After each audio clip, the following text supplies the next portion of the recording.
Olá pessoal, está começando mais um Carta Mundial, programa de Copa do Mundo da Carta Capital em parceria com o Chuteiro FC. Aqui ao meu lado Luiz Beluso, economista, ex-presidente do Palmeiras, um fanático por futebol. Desse outro lado, Luiz Augusto Mônaco, o Guto, que é jornalista há mais de 30 anos, já cobriu várias Copas. E hoje a gente vai comentar muitos assuntos da Copa, a começar pela decisão da final. A final agora já decidida, Croácia e França vão jogar no domingo. E eu queria começar perguntando para vocês o que vocês acham aqui da mesa dessa formação da final. Um time que chegou pela primeira vez contra um time que já vinha favorito desde antes da Copa. Quem leva a melhor? Guto. Olha, no papel é a França, né? Mas a Croácia vem se superando tanto a cada jogo que eu não me atrevo mais a descartar que a Croácia possa ser campeã. A Croácia, depois de uma primeira fase tranquila, que ganhou os 3 jogos, inclusive deu aquele passeio na Argentina, quando começou a fase de jogos eliminatórios, a Croácia teve que se superar em todos os jogos. Saiu perdendo nos 3 jogos, né, com Dinamarca, Rússia e Inglaterra. Enfrentou 3 prorrogações, 2 disputas de pênaltis. No jogo com a Dinamarca, o Modric perdeu um pênalti no finzinho da prorrogação, que daria a vitória, que podia ter sido fatal ali pro emocional do time. Depois ele foi lá, bateu e fez o gol. Contra a Rússia, a Croácia perdeu o primeiro pênalti, né? A Rússia ficou em vantagem nos pênaltis e a Croácia conseguiu reverter. Contra a Inglaterra, você viu os jogadores extenuados ali e até o técnico depois do jogo falou, olha, o que esses caras fizeram hoje foi impressionante. Ninguém queria sair. Eu cheguei, quando acabou a prorrogação, ninguém queria sair, todo mundo falou que aguentava correr. Quer dizer, é um time que não entrega nada fácil. Eu acho que a França teve um caminho menos complicado, está mais inteira para a final, tem jogadores que podem desequilibrar, mas do jeito que a Croácia vem se superando, não sei não se nós não vamos ter um campeão inédito. Você concorda, Benuso? O que você acha? Eu concordo, eu acho que em condições normais de temperatura e pressão, a França seria a favorita, ter mais qualidade, eu acho. Mas a força de vontade, o empenho da Croácia é impressionante. Né? Isso tem muita importância no futebol. Né? Essa aferição de superioridade em cima de critérios técnicos, ela é muito precária, você sabe disso, né, Guto? Sim, muitas vezes um time inferior, mas com mais apetite. Né? Futebol com mais vontade, mais disposição, é capaz de ganhar. E a Croácia, além disso, não é assim um time de cegos, né? Sim. Tem bons, excelentes jogadores, esse Modric e o Hadzic também, né? São bons jogadores. Eu acho que a França tem uma deficiência, que é o centroavante, o tal de Giroud. Que não faz né? gol. Não é só que ele não faz gol, é que ele não se entende muito com a bola. Né? Não, ele tem um problema com o objeto de trabalho, tem um problema com a bola. Então, o Mbappé deu um passe de calcanhar, que foi uma das mais bonitas jogadas da Copa. Impressionante. Ele demora para chutar. Certo? Eu acho que ele não acreditou naquele ele passe não que ele acreditou. recebeu. Se ele bate de primeira, ele provavelmente faz o gol. Então, eu não sei. Mas a França tem, digamos, reservas que poderiam substituir o Giroud. Não sei por que eles não tiram. Acho que o Giroud faz a parede ali. Né? Mas, enfim... Se olhar os dois times, você daria, em condições normais, de temperatura e pressão, favoritismo para a França. Mas isso não é nem um pouco verdadeiro. Num jogo de final de Copa, para uma seleção que chega pela primeira vez, para eles isso é uma questão assim... Superando, inclusive, o time de 98, que chegou Superando a ser o time de 98, exatamente. Então, para eles, isso é uma questão de... eu não vou dizer de honra, porque isso é ruim no futebol, mas é uma questão de autopromoção, de autorrespeito. E outra coisa, de não deixar escapar essa oportunidade, porque assim, a França está na terceira final em 6 Copas, né? Os outros grandes, vira e mexe, chegam numa final. A Croácia é a primeira, vai saber quanto tempo vai levar para chegar numa outra final. Então, tem que jogar com a faca nos dentes para não deixar escapar essa chance, né? Tá tão perto ali da glória que agora tem que... Você tem razão, para eles o jogo é mais decisivo do que para a França, né? Porque a França já tem campeonatos mundiais, né? A França, eu vi uma declaração do técnico, do Deschamps, que eles têm uma motivação aí diferente, que é eles perderam em casa a final da Eurocopa há 2 anos. Sim. Vários desses jogadores estavam... Perderam para Portugal, né? Para Portugal na prorrogação. O Deschamps era o técnico, vários jogadores estavam lá. E o Deschamps falou, eu ainda não engoli aquela derrota na final em casa. Então, ganhar essa Copa do Mundo seria uma chance de amenizar um pouco tirar essa espinha da garganta, né, e viver em paz. Porque perder uma segunda final ia ser um peso muito grande, né? Perder uma final de 2 finais em 2 anos, uma em casa, a outra contra um novato em finais, né? Você entrando como favorito nas duas, seria um peso grande para a França, né? Então também acho que eles também têm bons motivos para correr muito, né, domingo. E a seleção francesa, ela tem uma vantagem, né?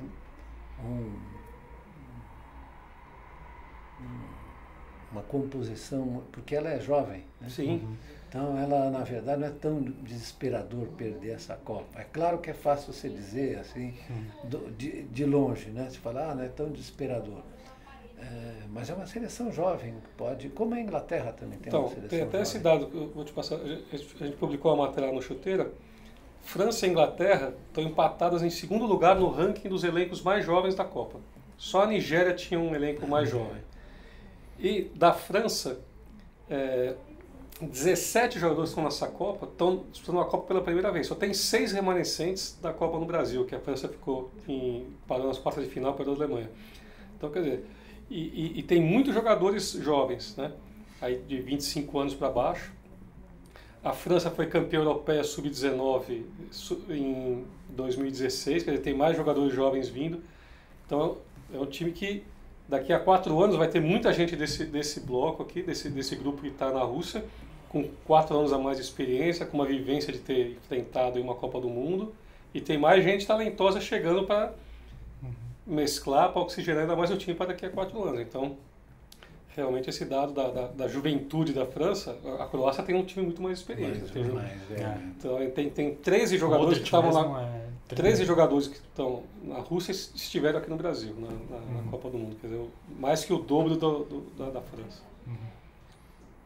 Bom, vamos colocar mais uma pessoa na conversa. Luiz Antônio Prosperi, o correspondente do nosso programa e do Chuteira FC, está lá na Rússia. Ele mandou um vídeo pra gente e hoje ele está na frente de um monumento ali que já faz uma previsão, entre aspas, da próxima Copa do Catar 2022. Vamos ver.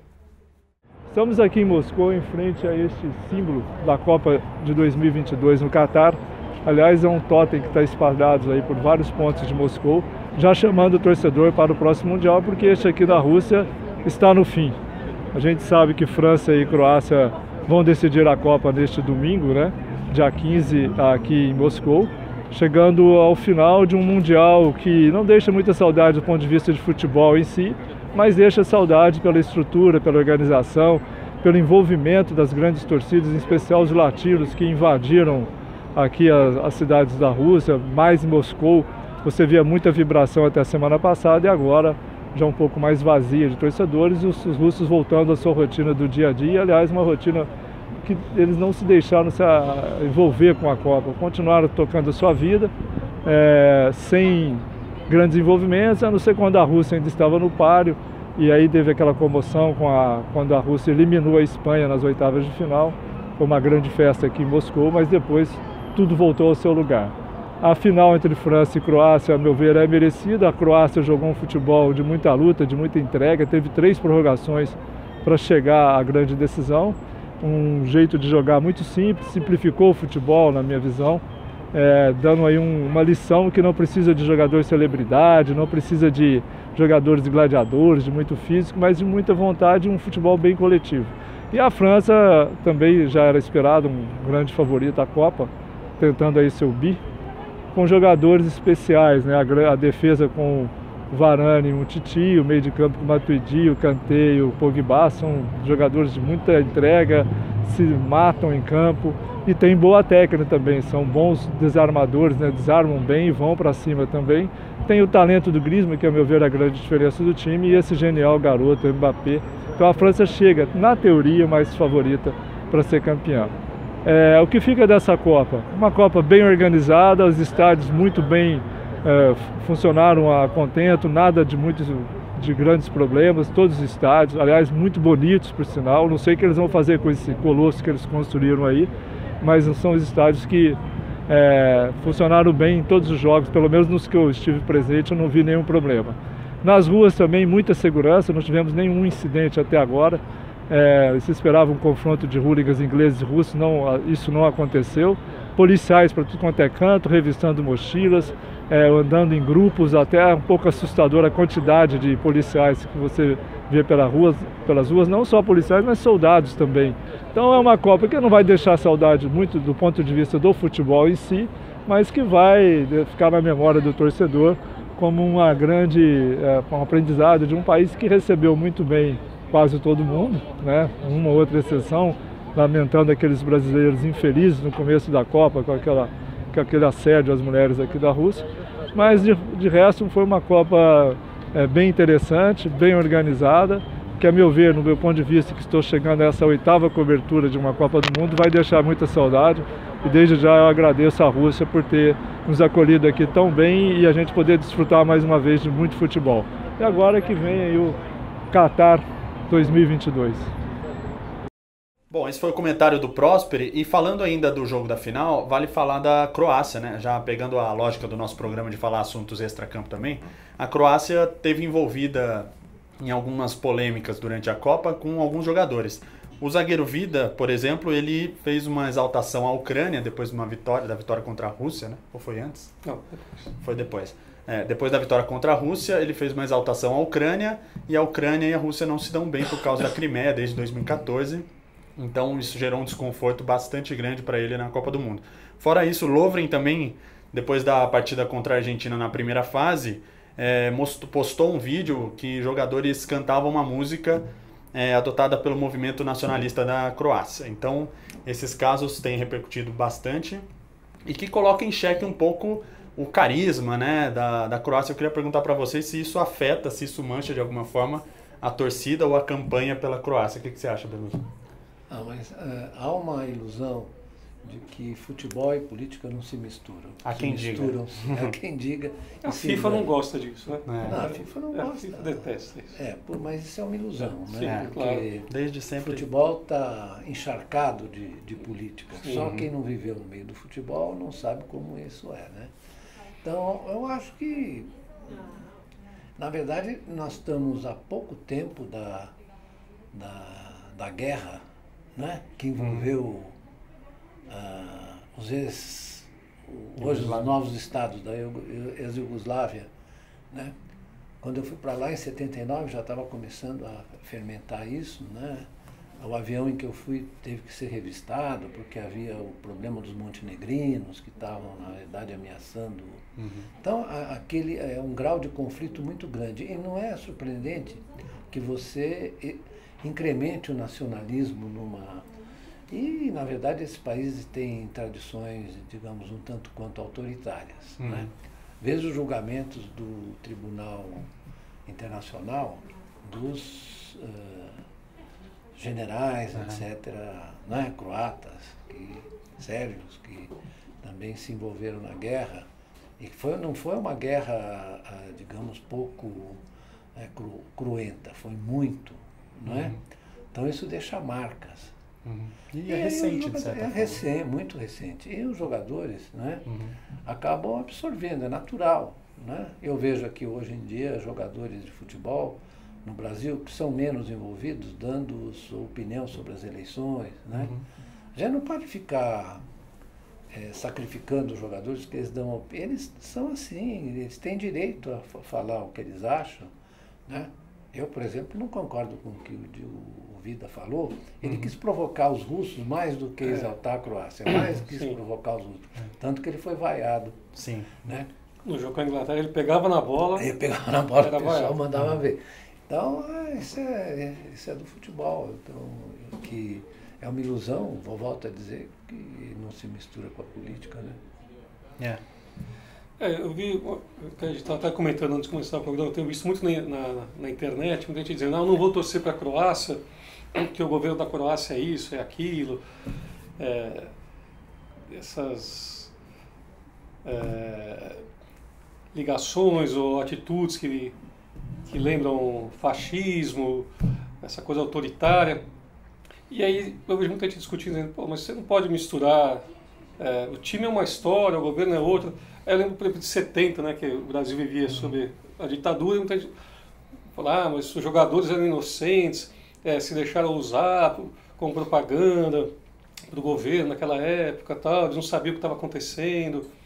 E todo mundo festejou do mesmo jeito, não teve, ninguém falou, manchou o título porque era o time do governo, da ditadura e tal. Então eu acho que tem que valorizar essa história desse time croata que está fazendo uma Copa, dando um exemplo de superação e de luta, e a política deles lá é outra coisa, né? Bem lembrado, 90 milhões em ação. 90 milhões em ação. Eu me lembro muito bem. Não é que eu fosse exatamente um adepto do regime militar, muito ao contrário. Mas eu torci para o Brasil, né? Por que eu não iria torcer? Né? Ele fala, o Médici convocou o Dario, tiraram o João Saldanha porque ele era comunista, né? Aliás, ontem eu revi um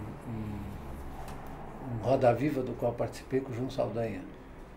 E é muito bom. A minha secretária, ex-secretária, me chamou a atenção que tinha um Roda Viva e ele foi muito bem. Ele era... Não, ele era brilhante, né? Ele era muito sagaz, né, para responder. E ele que montou o time, né? Sim. Quer dizer, o Zagallo pegou o time já montado. Isso, a política teve importância porque ele foi afastado pelo Médici, né? Teve a discussão se convoca o Dario ou não, né? Mas ele é que montou o time no Brasil. E aquele time era, independentemente de... Eu não ia torcer para aquele time porque o Médici era o presidente, né? Como é que você vai? Deixa o Médici para lá, porque o Médici era torcedor do Grêmio. Do Grêmio, né? Mas eu não ia deixar de torcer para o Brasil, apesar de tudo, né? Porque isso aí tem uma outra dimensão afetiva e tudo, né? A gente torce mesmo. Bom, vamos em frente, continuando falando de seleção brasileira, mas vamos falar da seleção brasileira do Tite, que foi eliminada para a Bélgica nas quartas de final dessa Copa. E eu queria perguntar para vocês aqui, o Tite ainda não disse se ele fica, né, na seleção brasileira, ele tirou uns dias depois da eliminação para descansar, vai dar uma resposta à CBF, mas tudo leva a crer que ele vai ficar. E eu queria saber de vocês o que a gente pode esperar desse novo ciclo de preparação para a próxima Copa, ao que tudo indica, com o Tite à frente. O que você acha, Guto? Bom, eu acho que o Tite vai ficar e espero que ele fique, mesmo porque se o Tite sair, eu não vejo quem que vai colocar no lugar dele, né? E aqui acho que teria resistência de colocar um técnico estrangeiro, seria uma gritaria aqui. Eu acho que pode ser útil o Tite continuar essa experiência de Copa do Mundo, agora já tem uma experiência, já viu como que é a barra lá, alguns erros cometidos, né? Que todo mundo já falou muito sobre isso aí nesses dias, que foi surpreendido pela escalação da Bélgica, Marcelo deixou uma avenida, devia ter mantido o Felipe Luiz, muita gente criticando. Eu acho que o Tite, com mais 4 anos para trabalhar, ele tende a continuar o time jogando bem. Claro que vai ter que ter alguns ajustes. Uma coisa que me incomoda, a gente falou isso, o Gabriel Jesus não fez gol, centroavante que não faz gol, né? Também me incomoda você ter o centroavante da seleção que não faz gol, mas se você for ver os jogos, ele teve pouquíssima chance de fazer gol. Se você não lembra de ter um jogo, o Gabriel Jesus perdeu 4 gols nesse jogo. Ele perdeu uma cabeçada contra a Costa Rica, na trave, que ele subiu sozinho. E contra a Bélgica também, ele subiu, cabeceou fora. É que ele cabeceou fora, cabeceou mal, tá certo. Mas a maioria assim, era o Neymar, ou era um chute fora do Coutinho, né? Me incomoda o Brasil não ter um 9, como a gente vê em outras seleções, um 9 que jogue na área, né? Que seja goleador, que possa fazer um gol de cabeça. Que eu acho que o Brasil, do meio campo para frente, tem muitos jogadores parecidos, né? Até os meias, o Felipe Coutinho, é tudo jogador rápido, que sabe jogar pelo lado, mas não tem esse 9, como a gente teve muitos na história, não tem um organizador de jogo mais cadenciador de ritmo. É tudo muito acelerado, tudo muito rapidez, pega a bola com rapidez, não jogar pelos lados, tal. Não tem um pensador. Eu acho que a gente, nesses 4 anos, tinha que procurar esse tipo de jogador, né? Um 9 diferente. Tanto que o Tite chegou até a convocar aquele William José num amistoso recente, porque se a coisa apertar, precisa de um cara grande, cabeceador, e no fim não levou. Mas a gente não tem, né, um jogador de área que fala vou jogar a bola lá, o cara vai se virar, vai segurar a bola. Acho que a gente tem que procurar esse tipo de jogador, tentar renovar. Nós vamos precisar de zagueiro para a próxima Copa, porque o Thiago Silva e o Miranda foram muito bem nessa Copa, não vão estar na próxima, né? Lateral direito. Quer dizer, a gente tem muito jogador talentoso com essa característica todos de lá, esse Rodrigo dos Santos, tem pro Real Madrid, Vinícius Júnior, outros jogadores assim. Algumas posições a gente vai ter que dar uma garimpada para daqui a 4 anos. Mas como você já citou alguns nomes, a perspectiva é muito positiva, né? Vamos só esperar se o Tite fica ou não. O que você acha, Beloso? A perspectiva? Eu acho que não seria uma decisão sensata se tirar o Tite, né? Essa mania de substituir o técnico que perdeu, né?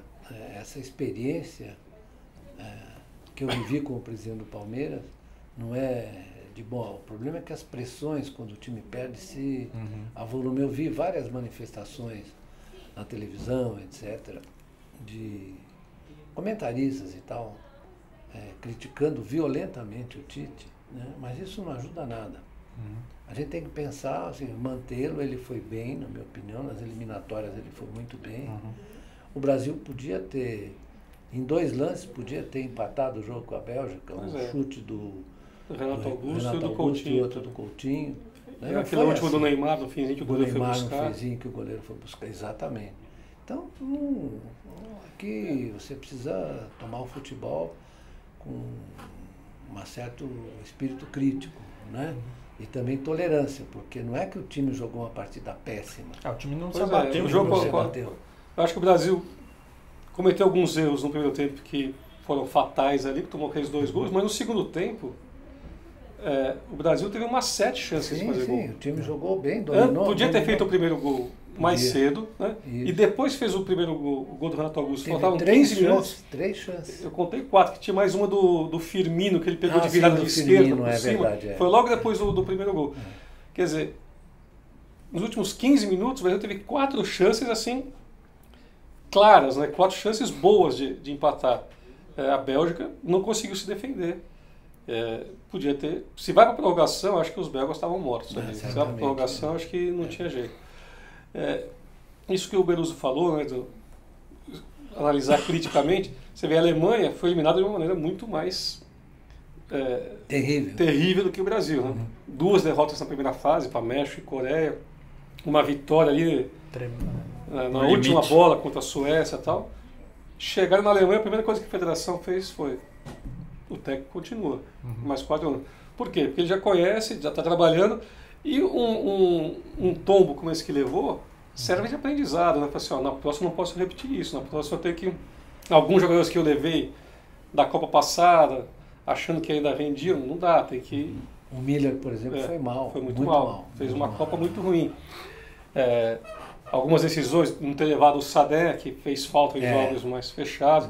Então, sempre serve de aprendizado. Para o Tite vai ser de aprendizado. Algumas coisas. Pô, vou pensar 2 vezes. Se eu tiver um Felipe Luiz que estava jogando bem, eu vou voltar ao Marcelo, porque ele é mais famoso, tem mais prestígio no Real Madrid, mas os caras aproveitaram e jogaram em cima dele o primeiro tempo inteirinho, né? Será que faço isso? Algumas convocações. Então, até mesmo a pressão de saída ou não do Gabriel Jesus, né? Que o pessoal estava querendo trocar pelo Firmino. E isso de você ter um centroavante que trabalha mais para ajudar o time do que o time para ajudar o cara a fazer gol, né? Então, porque, na verdade, o Gabriel, jogando no Palmeiras, ele fazia esse papel de peão. Ele ia lá na frente, matava a bola muito bem, ele sobe bem para matar a bola. Sim. Então, o Tite matou uma característica dele para fazer com que ele ajudasse porque ele sempre, no Palmeiras ele já era muito voluntarioso. Se pedisse para ele: Gabriel, você volta até a bandeirinha do escanteio marcando, ele voltava. Né? E o jogo inteiro tem muito fôlego e tal. Mas aí na hora que a bola passava ali na área, ele muitas vezes não estava ali dentro. Né? Agora, você tem razão no seguinte, né? Talvez fosse o caso de você escolher um centroavante que fizesse mais o peão, né? Esse é um problema do ataque do Palmeiras hoje em dia também. Também. Né? Não tem o cara que faz, não tem o Evair para fazer o peão, né? Que ele fazia com grande perfeição. Mas fez falta ao Brasil um jogador assim. Isso é importante, que ele prende a zaga lá atrás, Sim. ele ajuda o pessoal mais rápido que vem de trás, né? Isso faz falta. Lembre-se do Corinthians ano passado com o Jô. O Jô participou de quase todos os gols. Você tem um centroavante desse, mais alto, que aguenta choque e tal, às vezes é um desafogo, você está ali marcado, você dá um chutão, porque você sabe que ele vai disputar de cabeça, vai raspar para alguém aproveitar, né? Vai atrapalhar conseguir segurar um pouco a bola, chamar uma falta, parar o jogo. Né? Realmente o Brasil não tinha um jogador dessa característica, né? Que outros elencos na Copa tinham, que a gente ficava vendo e falava assim, pô, podia. Esse cara cairia bem no Brasil, né? É isso mesmo. Se bem que o nosso centroavante em 94 era o Romário, né? Que fez gol de cabeça na Suécia. Então, pois é. Mas aí era outra coisa. Aí é o cara que ali na área caiu e fazia o gol, né? Você não ia pedir pro Romário ir lá atrás marcar, cair pro lado. O Romário ele jogava naquele pedaço. Aquela última bola. Você dá a última bola para ele que ele resolve para você, né? O time trabalha para um jogador assim, né? Fazer. A gente não tinha esse jogador. É isso. Bom, vamos encerrando por aqui. Esse foi o Carta Mundial, 5º episódio. Dá uma navegada aí, tem outros episódios dos jogos passados e ainda mais um programa pra frente.